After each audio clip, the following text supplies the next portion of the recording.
Welcome to Survival Stories with Steph. As someone who suffers with chronic pain, I'm looking for fellow survivors who are thriving in the common threads between them. I'm so excited to have my guest today, Kevin Hancock. Hello, Thanks so much for being here. Thanks for the invite. Appreciate it. Really excited. Me We too. met each other through real estate. Just like I was mentioning, most of my friends are in real estate. You got good friends then. I do.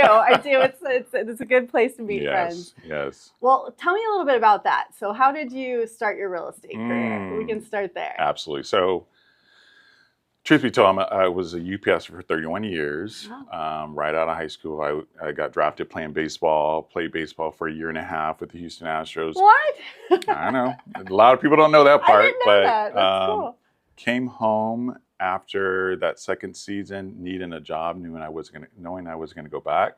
So got hired on the UPS as a temporary, thinking I'll just do UPS throughout the Christmas time. Yeah. Next thing you know, I'm there 31 years. Oh my gosh. I was too young to retire doing nothing. So at the age of 49, I retired from UPS, but I knew I couldn't make every day Saturday. Because that's a lot of money spending. Let's just say that. I couldn't go off every day, otherwise I go broke. So my wife Mary, who you know, was in, or still is in lending, and she's been around the real estate business for over 30 years. So I've been around it for a long time too. So something just told me, hey, get your real estate license, sell 1 or 2 homes a year, help someone achieve that American dream a couple times a year. Yeah. To kind of offset all the golfing you're going to be doing. And found out I loved it, stuff. I didn't know I was going to like it. Fell in love with the industry, and now I've been doing it for 10 years, and we have a team. So that's kind of how I got into it. That's amazing. Yeah, once you get in, it's really hard to get out. I feel like it's the best career. For a lot of reasons. Yeah. What are the reasons for you that it's hard to get out? Obviously monetarily it's nice, but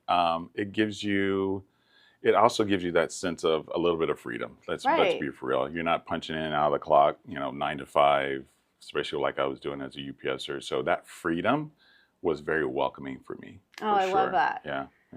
And that kind of is a double-edged sword, because you have to be somebody who's very self-motivated and disciplined, because when you have all that free time, it's tempting to go have fun. You can get in play. trouble. Exactly. So what made you start a team though, rather than just being a solo agent? What was the precipice for that? Needing to get away without the stress of being away. Okay. So we have our oldest son works for Delta. He's a flight attendant, and we're able to do a lot of traveling. Amazing. By free standby. So we like to throw our stuff in a backpack and go on about our way and traverse the country, or maybe even go out of the country. Oh, how cool. But at the same time, I'm worrying about what's going on back at home, trying to decipher the hours of where I am compared to what was here, to make sure I make the phone calls in the right hours of the day or answer emails back.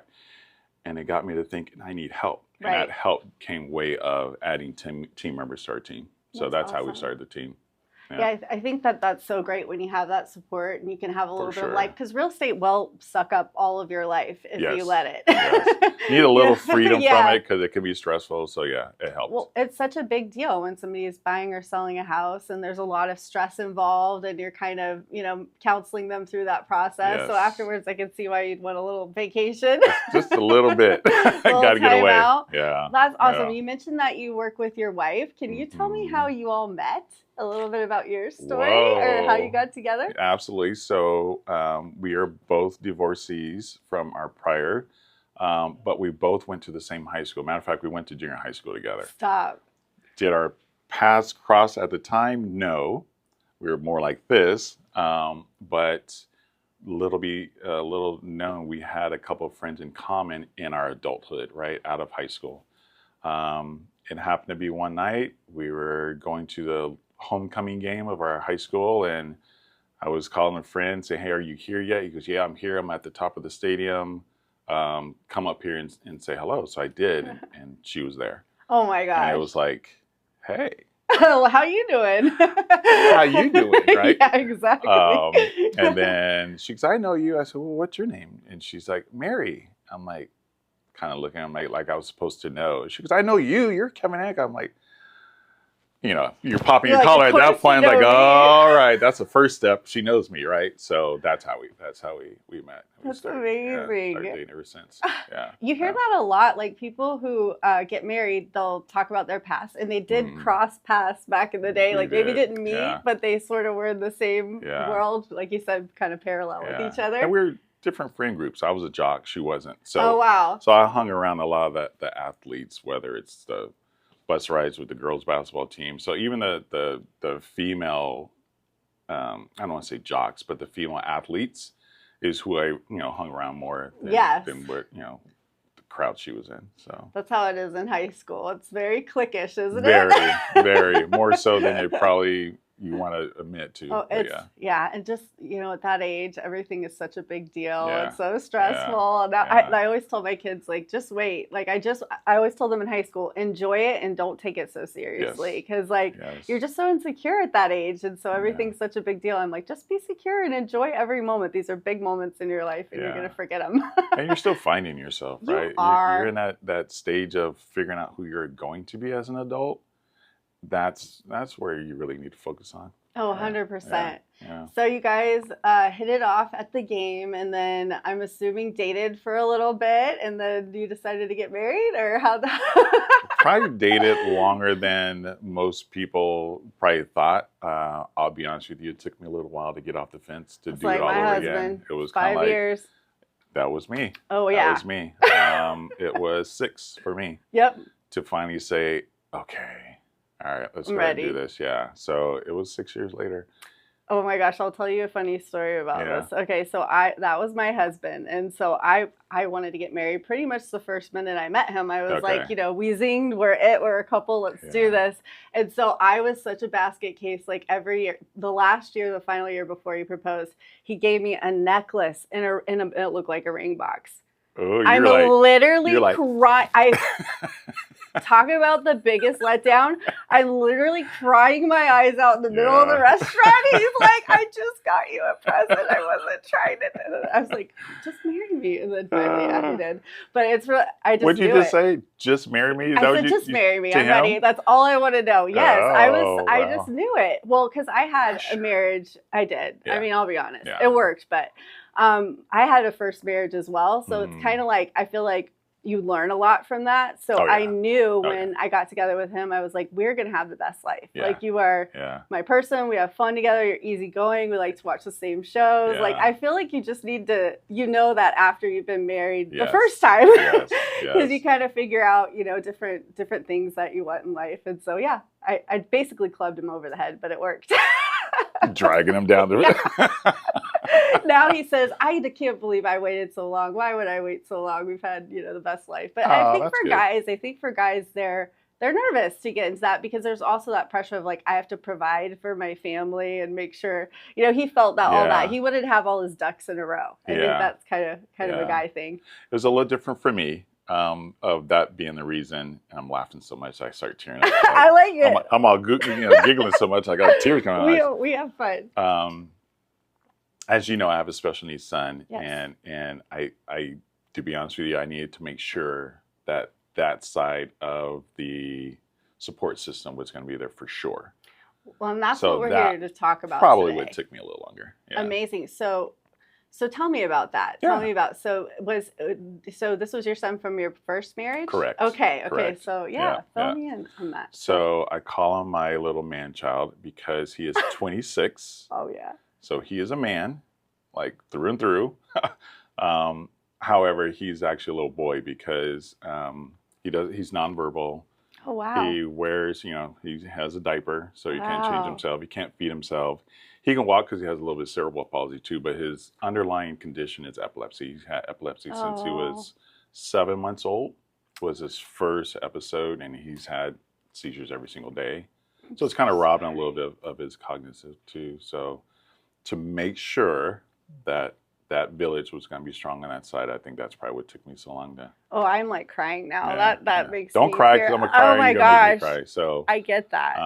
But yeah, he's my little man child. He's my dude. He's my dog. If you see my social media, I call him my dog. So, that's so cute. Yeah. So you're buddies. That's my homie. I speak for him because he can't speak, so I speak for him. So yeah, we're homies. That's amazing. You're an incredible father. You're just Thank you. incredible. I Thank mean, you. and honestly, like people that I meet that have a special needs child, Yeah. the parents are amazing people. And I don't know if it's just Yes. like sometimes I feel like having a child with those needs sort of makes you a better person and parent. It might bring some things out in you that you didn't know were there, and also just you are the perfect fit for him. Like it takes a special Mm-hmm. type of parent to be able to handle all those struggles and It things every does. single day. It's hard enough just being the parent of a newborn, just in Right. general. Right. Like take me Right. back to that. Like Yeah. when she was pregnant and you Yeah. found out, and it's something that hit you kind of out of left field. I'm assuming you weren't expecting, or did No, you know? not at all. He was a healthy little boy. Wow, Up until 7 months old, there was no signs of no anything, signs. right? And this is back when I was working at UPS. Yeah. So, and she was working insurance. So we both had 9 to 5 jobs. He was sick one day, and we used to switch back and forth whenever the kids get sick. Because I do Yeah. have an older daughter who's 30 now, so 4 years older than he is. But when the kids would get sick, we would switch back and forth of who's going to call in sick, right? Well, Yeah. it was my day to stay home, calling sick. So I'm home. He's got a fever. He's up in his crib because he's 7 months old. He's up in his crib, and all of a sudden I heard this screech, this Oh my sound that I've gosh. never, like, I don't know, is that a human or who?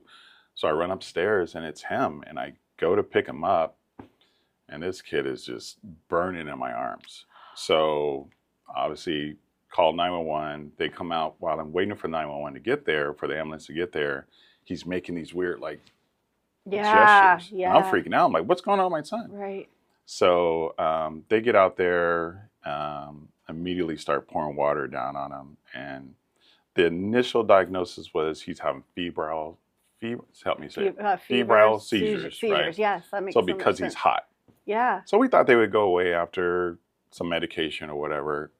It's been ever since, every No single day. So way. it's almost like it triggered something in his brain to every single day. So he has it multiple times a day, every day. We've tried a lot of different things. We've gone to Stanford. We've seen a doctor at UCLA. We went to Arizona, looking for something. He's tried different medications. Um, Long story short, we always say there's 1% of epilepsy or epileptic people have uncontrolled 1%. I'm sorry, 1% of the population has epilepsy, and 1%, that 1% has uncontrolled, Oh nothing my what you can gosh, do. that's crazy. Guess where he falls into. 1% of the 1%. Yeah. So, Wow. but I don't know anything different. So it's crazy. The story's nuts, but it's all I know. And it's all he knows, all his mother knows, all his sister knows. So, you just got a village, just a village to take care of him. I mean, it's incredible. Just I'm thinking about the daily The struggle daily, that yeah. you go through every single day. That's nowhere to be compared, but I did have some seizures episodes when I first hit my head and stuff. Mm-hmm. And I was wiped after that. It's just, it Yes. literally, like your Yeah. whole body just feels like it's been in a fight or something. Mm-hmm. And so I can imagine that would be extremely taxing, having to do that multiple times a day. Yeah. But I will tell you, like my husband, having him around when I would have those Yeah. situations, it's the best feeling. Like he would know how to hold me, and I Mm-hmm. felt safe. And like Mm-hmm. having that person with you that Mm-hmm. they make you feel safe. It's such a gift. Like, Yeah. I'm so happy that he has you Yeah. as a dad. That's Yeah. amazing. I have a crazy story. So a fellow realtor, we had I think it was like a housewarming party, and I was there, and a fellow realtor has a daughter who has epilepsy, Wow. and she had just started having it maybe like 6 months before. We were literally out in the back patio talking about it, and her daughter was there, and all of a sudden her daughter just stops talking, Oh no, you and she starts running into the house towards the back bedroom. I knew what was know about to what that happen, is. so I Yeah. ran in there, and it's like, that was kind of like a gift I was able to give her, because I grabbed her, kind of held her sideways, Get kind it. of held You her know head how to off the do floor it. so you hurt her. So, but it was crazy because just this instinct from me being around it so much. So I was like, I'm glad I was there, because it was so Yes. new for everybody. Her mom was freaking out. But it was cool. It was cool being able to be assistance to her too. Well, it's terrifying when you're going through it the first time, and it's terrifying, I'm sure, for the people helping. Like caregiving is a whole other thing. I have Yes. such a respect for caregivers, and just it gets taxing, you know, and trying to keep your spirits up and things like that. I think it's sometimes harder to watch your loved one go through something than to be the one going through it. Oh, I know. Oh, I appreciate what you do. I can see it all over you. And you have, like I was saying, you have a voice for radio, so it's so calming. I feel like if somebody, no, I mean, I can see it. Like if I'm freaking out, your presence would be a great presence to have around. So he's very lucky. What are some of the things that you do to keep your spirits up when you're having those days where you're just like, oh my gosh, this is so heavy, and I don't know where there's a light at the end of this tunnel? Because some days it kind of can feel like that when you're struggling with something big like this. Yeah. I mean, first and foremost, I mean, God's got me. That's really what it starts there. He's got me. He gives me the strength to take care of my son, right? Yes. Because without, I don't know where I would get the strength from. Secondarily, he has such a great village.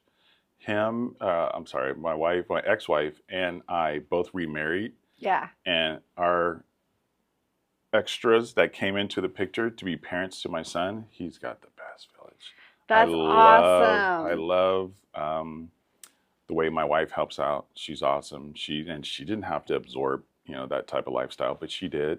And the same on the other side too. He's a good dude. I pray for him too, and make sure that he's strong to take care of my son too. So he has 2 good villages, and that takes a lot of load off both sides. Like when he's with us and he's with them. Yeah, and that's honestly like something only God can do. Or he could take like situations where there's divorce or something crazy, and then you're dealing with this tough situation. But then look at how beautiful you guys have made it.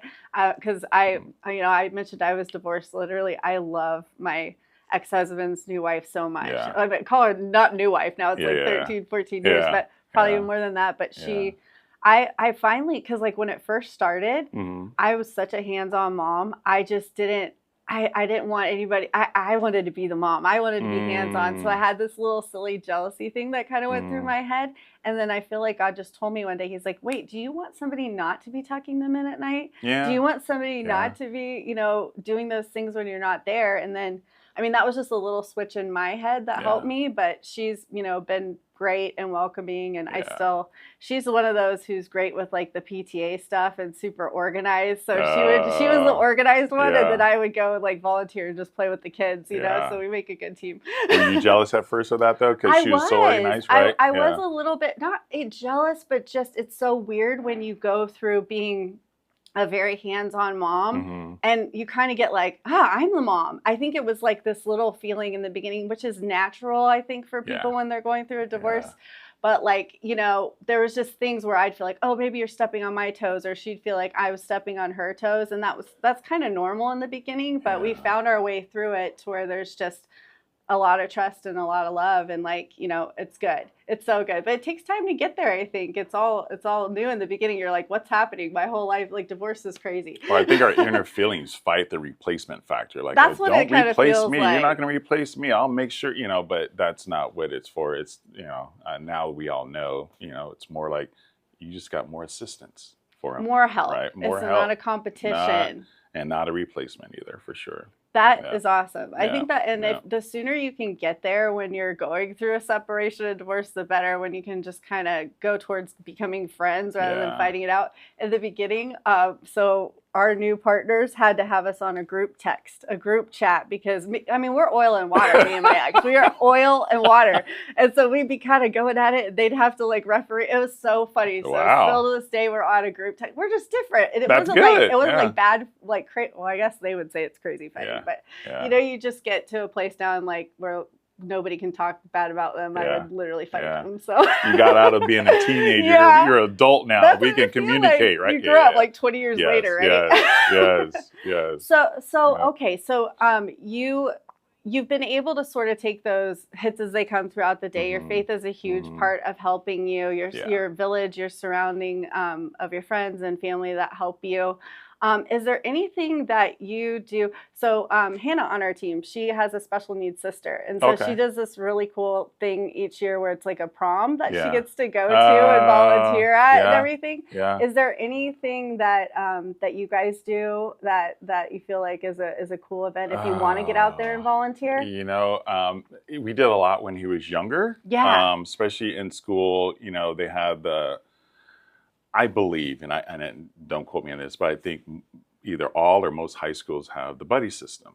Oh, cool. So it was nice having him in school. He went to Bernardo Heights Middle School and Rancho Bernardo High School, then Abraxas and Poway here locally in San Diego. And throughout the whole time, he had a buddy, right? The buddy would, you know, he did the prom, he did the parties and stuff like that. And his sister also, my daughter, was also his date on a lot of things too. Oh, so how cute. I will be honest with you, a lot of those events don't take place anymore because he's not in school, but it was cool having that, you know, when he was growing up. But your question, do we have anything now? Not really. No, that's okay. Really. Yeah. I was wondering what that was like for you all when he was going to school and all of that, and if he went to these traditional schools that we have over here. But it sounds like they did a really good job, and they he treated him well. He had a buddy system. That sounds good. Had a buddy. He had a 1-on-1 aide, obviously, because you know he's definitely full care. He's a 24-hour care. You can't leave him alone. But the cool thing too was the support that the school system, you know, gave for him. Right. And it's something you don't know about until you're in that situation. Yeah. Right. And you're worried, you're scared, where am I going to get the resources? And you find out, oh my gosh, you guys got a great support system here too. Yeah. So it was easier to send him away to school throughout the day. Obviously gave mom and dad a break too, you know, from caring for him because, you know, he's 24 hours. So. Wow. Yeah. I mean, that's just, and I think that's such a blessing to find a school system that's good for that. Yes. I mean, that probably is key. It's like finding the right doctor, you know, doctors that get it, and you want to be in a good environment for that. That's cool. So is that advice you would give someone, like, let's say they're just now being faced with this, they've got, you know, their 7-month-old or year-old, and they're being faced with something, what would you suggest to them if it's like we don't know where to turn or what to expect? This is new. Do you have any advice for people like that? Absolutely. So I will tell you, you're not alone. That's awesome. First and foremost, it doesn't matter. It doesn't matter what your situation is. I promise you, you're not alone. I love that. The first place to do is really to ask your pediatrician or your primary care doctor what resources they are, because they can get you in touch with those organizations, those groups that can help you out and be a resource for you. And you'll be crazy. It's amazing how many parents are looking for the exact same thing. So you befriend other parents. Obviously, in my case, I have a child. So you befriend a lot of other parents and you become parts of other groups to make it a lot easier too. And, you know, not to say you're struggling together, but you're learning from each other how to make the situation better. So whatever you do, that would be my advice, to make sure you reach out and find that community to be part of. Don't shy away from it, and never think you're alone, for sure. You're not alone. That's such good advice. Yeah. Because I think it is kind of, you feel alone. You feel like this has never happened to anyone else probably when you get hit with it. I absolutely thought I was the only one that had a kid who had, absolutely.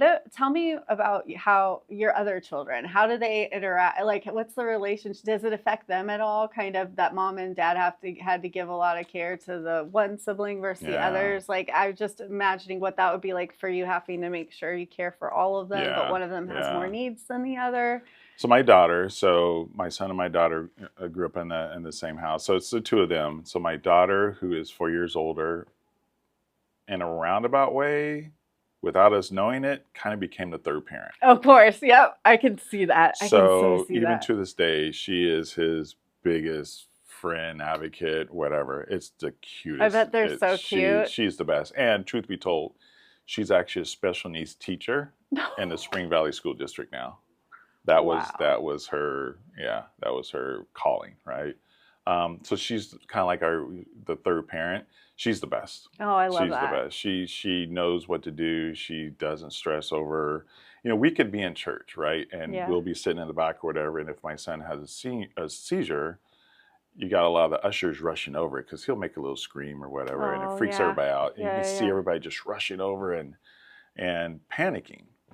But even with my daughter, when my daughter's there, she keeps the panic down. It's like, oh no, he's fine, don't worry about it, we got it, So she's a third parent. So it was a blessing, and at the same time, I told her, you still have to live your life too, though, because sometimes she worries about him so much. I'm like, nope, we got him. You go live your life. You go to that party. You go to that, EDM concert you were talking about going to. It's fine. It's fine. Yeah. So yeah. Oh, see, you're parenting, it's such a job, isn't it? It's a big job, right? There's no handbook. There's no Where's the handbook for this? And they're all different. Yeah. Like you can have, multiple kids, and they all have different needs. They need different things. It's just kind of about staying in tune with them. And like, forget it, when they turn teenagers, they're just the script changes. Then it's like it's always changing, like you said, and you have to sort of just hold on to Mr. Toad's Wild Ride along the way. Where are we going next? Exactly.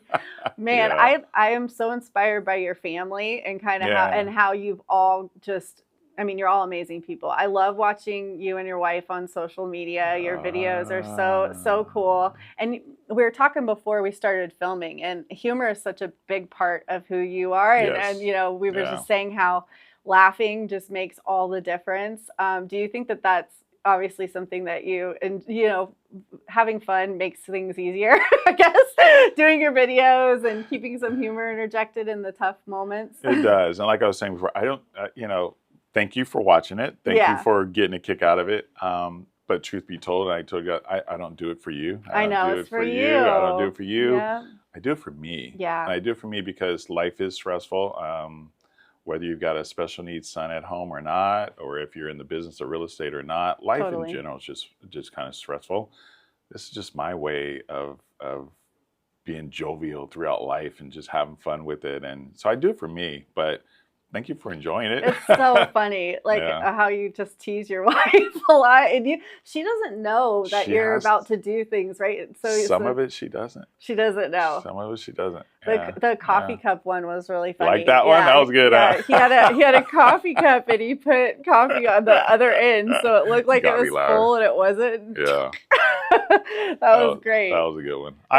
Sometimes I laugh at myself, and I busted up on that one because it was so. Her glasses came off her head, and her chair almost clicked back. I'm like, you couldn't have reenact that one any better. It's like natural reaction. Yes, that's what made that one so good. Yeah. That was really funny. And then the one where you were like walking out to the car, you're like, I can't wait to hang out today. We're gonna have so much fun showing houses. And you shut the door, and you're just like, man, I don't want to do this today, or whatever it was. It was so funny. She asked me when we got back in the car, she's like, why are you filming? What are you doing? And then I'm like, you'll see. And I showed her what I was doing afterward, but she didn't know. She just was smiling, going to the car, and then, I was talking trash. That's what makes some good videos, though. Yeah. Well, okay, so let's touch on real estate a little bit, because I feel like I know, but I'm so interested because even with everything you have going on, you still mentor at your company. You're a mentor. So tell me about what that looks like when you're. So you help other agents that are coming into real estate, or they've been doing it a long time, and then they just need advice. What does your mentorship look like? So to go back, when I was in UPS, I was a mentor in UPS too. Oh, wow. So I've always had this thing about just helping someone get through, whatever the systems are. I'm not a coach, so I always tell my mentees when I first start talking to them, like, just so you know, I'm not a coach, but I am your successability partner. I want success for you, and I'm here to help you get that success. So mentoring for me is just being that resource for those new agents that come on board to know they're not alone, really. Yeah. It's really what it's all about. It's just, I'm here, I'm your advocate, I'm here to help you to be successful. If you need a coach, you need to go get a coach from somewhere else. I'm not going to rah-rah you every morning and make sure you're out of bed. But it does take time, especially in real estate, because, again, you're not making money from day one, so you have to kind of go get it. So you have to have that patience, which I think I have, and I probably have it because of my son. Right. That makes takes a lot of patience, sense, right? Yeah. So I think that helps me be a better mentor in that situation, is having patience with new agents. I don't deal with, I shouldn't say deal with, I don't have agents that have been in the business for a long time. unless they've been out for a long time. Oh, okay. So they might come back into the business out for, about not being in there for 10, 15 years. Real estate's changed. I've only been doing real estate for 10 years, and it's changed since I started. So much. It's always changing. It's one of the slower industries, I think, to adapt, change, and, now we're starting to do more technology and things like that. It's slower with that. Yes. But it's just with anything, there's always stuff changing. I mean, because real estate's marketing. You're marketing properties, and you're always trying to think of ways to make sure that you are getting the most eyes on your seller's listing, so you always are having to learn and keep up with the market. It's something you can never just get comfortable in. I think you always have to educate yourself, and you got to be aware. More. There's so much that changes in this business. You just have to be totally aware. Even the way you, like you said, marketing properties. I mean, videos nowadays. I mean, wow. The things you can do. Obviously, a little bit of AI can be thrown in there too, but the way you can market a property these days, it's so crazy. Through video is amazing. You can do mini commercials. I know. It's really what you're doing to showcase a property. And once you grasp on that and accept that, I mean, it's a great marketing tool. So, but you got to get it. You got to grasp they're it. like movie trailers They now. They really are. It's really cool. I mean, I love it. I love it too. That's what we were talking about, how it's a fun job where you can kind of play job. Like today we get to do a podcast, or tomorrow you might be doing some fun video, but there's always the traditional stuff that you have to do every single week, but mixing in the fun things keeps it interesting. For sure. Oh, that's great. So, what's next for you? Kind of what's your plan? You want to just continue with real estate, continue to grow your team, or? I think my team is about as big as I need it to be, because I started a team a little bit selfishly, but just to take some of the little load off and give me some of my time back. I don't need a big team. I'm not into that. What's next for me? I really don't want to be doing this too much longer. Yeah. I mean, I'm turning 59 this year, which means I'm turning 60 next year. So that's going to be a fun one. Maybe 10 more years. Yeah. I have a lot of world to see, Steph. I have, and luckily through, my son working for Delta. That's so cool. A lot of perks with it. So we're starting to see a lot more of the world now, but there's so much more to see. So I love to travel. I mean, we keep stuff in a backpack and ready to go at a drop of a dime. That's amazing. Sometimes you don't know where you're going, and sometimes you just figure it out when you get there. We never book a hotel until we get to where we're going. No way. It's all standby. I don't know if my luggage will make it. I can't. That's kind of exciting. It's an adventure, isn't it? Just it is the best and sometimes the most stressful adventure. I bet it's stressful. It can be. It can be. I mean, I got stories for another podcast day or whatever, but yeah. We'll have to have you back just to tell your standby stories. We could have a whole thing. Standby stories. Oh gosh, good ones. I got good ones. I can imagine. I'm gonna have to talk one of my kids into being a flight attendant now or something. Like that's a good gig. Just one of them. Just need one. All right. I'm gonna have to go home and who's gonna be my one? Who's it gonna be? Well, one of my daughters she went into real estate in the beginning, and I was like, "You sure you want to do this?" Yeah. But she did that for a couple of years, and now she works for our sister company. So she kind of grew up in real estate. Yeah. I'm actually from four generations of realtors. So my grandma was one, and she sold homes in like a 1950s. Manufactured home park. Wow. So cute pictures of that. Then my mom, myself, and my daughter. So it's fun. I don't really know anything else to do. So you don't know anything else, and here I am still trying to learn the business, and your mom was probably flipping books of listings and stuff when she was, right? You were too? I was brand new to California, no GPS, so you got to have the Thomas brother, map. You had to print it off and, highlight your route, and then you'd have people in your back seat. This was back in the day where you'd go show houses and people were in your back seat, and there's nothing more awkward than having to look down at this piece of paper while you're on a California freeway and trying to talk about like the market neighborhood. I mean, talk about, it's a whole other level. Yeah. Nowadays, it's a lot easier. It seems like they follow you in their car most of the time, or they'll meet you at the property. Unless you're on HGTV, where they seem to be in the back of the car, right in the middle of the seat, looking at the camera. But yeah. Well, when you think about it, it's a little strange. You're just kind of picking up a stranger for the first time and hoping it all goes well. Hope I can make it home tonight. Yeah. Well, that was a real thing when I first started. If I got a creepy feeling, I'd say it's office policy to make a copy of your driver's license and leave it at the front desk. And that usually helped if somebody was a creeper or not, I knew. But it's nothing but fun. It's been, it's a wild ride, but it's a good one. So you're like a lot of my friends in the industry right now. They've had a great career in real estate. They're kind of thinking over the next 10 years to sort of come up with an exit plan and all that good stuff. I've heard of realtors lately that are seasoned that are selling their book of business, like when they're retiring. Yeah. It's a thing now. I was like, this is an actual thing. Maybe we should make that more. I'll be honest with you. I hope I have that book of business to sell in 10 years. I mean, obviously it's getting bigger, but that's absolutely in the back of my mind. Absolutely. So cool. Yeah. Well, I can't wait to see what's next for you. I really appreciate you coming on and talking about this. I mean, we haven't talked about this subject yet. I appreciate you being so open. Thank you. I did not realize the extent of your daily struggle. Mm-hmm. Like, it's not something that that is something that you can't take lightly, just that toll that could take on you every day. And your personality is so great. You're just a light in every room that you go into. When I met you the first time, I was like, oh my gosh, I really like this guy. And you always know a person's great too, because two of my really good friends, Ty and Brooke, they both know you as well, and they've known you for a long time, and they said you're great people. They're okay people. Yeah, they're all right. They're all right. I love you guys. No, they're good. They're good. But you're somebody that you would never tell is going through a struggle or going through a hard time. So thank you for opening up. And I just really appreciate having you on today. We're gonna have you on again, and we'll have to have your wife on next time too. Okay. Well, maybe you can play a prank on her. Don't tell her, and we'll play a prank like before she comes out. I like it. I like it. We'll do it. We'll do it for sure. Oh, man. Well, thank you guys so much for joining us today. As always, if you are someone who's struggling with something physical, spiritual, emotional, mental, please DM us. That's why we're here. We get nothing else out of this other than helping others. And I have to say thank you to TPS for sponsoring me. I could not do the show without them. So huge shout out to them at TPS. Thanks so much and have a great day, guys.